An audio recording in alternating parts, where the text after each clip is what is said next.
มีคนบอกว่าอยากให้ซีเล่าข่าวไปถึงตอนที่มีเรื่องของ 5G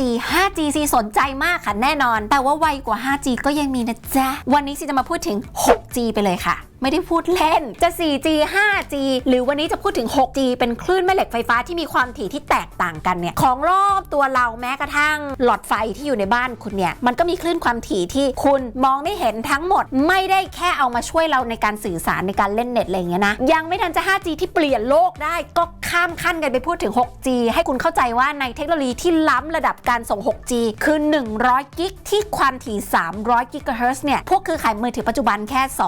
2.4 หรือ5กิกะเฮิรตซ์คลื่นนี้จะพิสดารกว่าเป็นไหนๆ 6G เพราะย่านการส่งผ่านนั้นรวดเร็วและทะลุทะลวงถึงขั้นสามารถทะลุเนื้อเยื่อของเราได้ซึ่งหมายถึงมันอาจจะเอามาใช้คล้ายๆกับการเอ็กซเรย์ได้เลยปานนั้นคือวงการแพทย์เอามาใช้ดูความหนาแน่นของเนื้อเยื่อประหนึ่งเอ็กซเรย์เพราะมันทะลุชั้นไขมันแล้วได้แต่ทางการสื่อสารคลื่นนี้ค่ะเอาไว้ใช้สื่อสารได้ดีเพราะไปได้ไกลและทะลุผ่านเมฆหมอกไอ้น้ำเอาเป็นว่าเอามาใช้สื่อสารระหว่างยานอวกาศกับสถานีพื้นโลกกันเลยทีเดียวหรือระหว่างดาวเทียมคุยกันเองตัวย่อใหม่ของ 6G ก็คือ TH Z เหมือนกิกะเฮิรตซ์แต่นี้คือเทราเฮิรตซ์เพราะฉะนั้นกิกะเฮิรตซ์อาจจะน้อยกว่าเทราเฮิรตซ์เพราะเป็นคลื่นที่อยู่ตรงกลางระหว่างคลื่นไมโครเวฟกับอินฟราเรดถือว่าเป็นคลื่นที่มีความถี่สูงมากในทางอิเล็กทรอนิกส์นะคะทางอุตสาหกรรมกันบ้างเช่นวงการอาหารจะมีผลไงกับชีวิตเราอย่างเช่นถ้าคุณแบบทีพอบรรจุภัณฑ์คุณไม่ปิดสนิทนึกออกปะบางขั้นตอนการผลิตอาจจะมีผิดพลาดห่อรั่วซึมห่อขนมอะไรเงี้ยผลิตเยอะมากเงี้ยเอาคลื่นนี้สแกนจะเห็น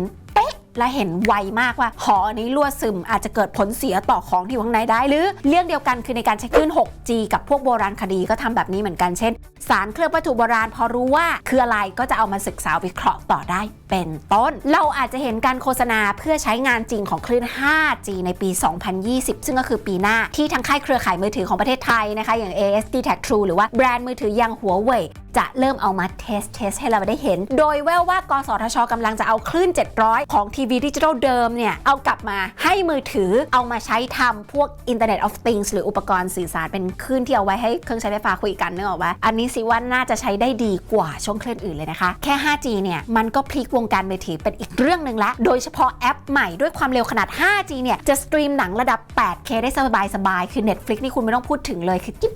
จอทีวีแบรนด์ Samsung แบรนด์ LG แบรนด์ชั้นนำเนี่ยปีนี้2019เขาเริ่มขายหรือนำเข้าจอ 8K กันไปที่เรียบร้อยแล้วส่วนวงการการแพทย์คือมันเป็นอีกขั้นหนึ่งเลยคุณนึกออกป่ะว่ามันจะสามารถช่วยชีวิตคนได้อีกเยอะมากถ้าหมอแล้วก็บุคลากรการแพทย์ทั้งหมดมีความพร้อมเก็ตเร็วว่า 5G คืออะไร 6G จะไปได้ถึงขั้นไหนจะช่วยคนได้เยอะมากเรื่องการผ่าตัดทางไกลการรักษาผ่านจอที่ต้องมีคนลงทุนระบบบริหารจัดการไว้คือคนมีเงินอาจจะมาลงไว้หมอก็ต้องเข้าใจเยอะนิดนึงถ้าเข้าใจวงการนี้ได้เป็นอย่างดีช่วยคนในเมืองไทยได้เยอะแน่นอนค่ะพูดถึงอุปกรณ์ไฟฟ้า IoT ทุกอย่างแน่นอนมันจะต้องต่ออินเทอร์เน็ตได้ทั้งหมดคิดเองแนะนำเราได้แล้วก็เอากลับไปประมวลผลได้ไวๆเป็นระบบเป็นครบวงจรไม่ต้องพูดถึงวงการการเงินระหว่างประเทศค่ะโอ้โหโอนง่ายโอนไวเข้าถึงได้แทบไม่ต้องแบ่งแยกสกุลเงินกันเลยทีเดียวส่วนด้านการเกษตรค่ะซิว่าอาจจะไปในแนวทางเดียวกันก็คือระบบเกษตรแบบ Internet of Things ที่มีระบบการวิเคราะห์ฝนฟ้าเรียลไทม์มีอุปกรณ์ติดตั้งในสวนในไร่ให้มันคิดเองทำเองได้ไปจนถึง autonomous มากๆในการเก็บเกี่ยวในอนาคตอาจจะใช้หุ่นยนต์ในการเก็บเกี่ยวคนแทบเอามาแค่วิเคราะห์ฝนฟ้าต่างๆเลยเอามาแบบรับมือกับปัญหาเฉพาะหน้าที่คอมพิวเตอร์ไม่เคยเจอมาก่อนก็เป็นไปได้นะคะนี่คือเรื่องราวของ Terahertz 6G ย่านความถี่ที่ล้ำกว่า 5G พอถ้าไปถึงขั้นนั้นแล้วคงเปลี่ยนไปเยอะค่ะชีวิตคนยุคปัจจุบันกลับมาติดตามเรื่องราวดีๆกับซีแล้วคุณรู้สึกยังไงกับ 5G และ 6G คอมเมนต์มาใต้คลิปวิดีโอนี้นะคะซียังอยากอ่านมากๆเลยค่ะและที่สำคัญก็คืออยากดูคลิปแบบไหนคอมเมนต์ซีเข้ามาเดี๋ยวซีจะไป research และกลับมาเล่าเรื่องให้เพื่อนๆสนุกและก็อินไปกับซีด้วยกันนะคะแล้วเจอกันใหม่ในซีแล้วข่าวบ๊ายบาย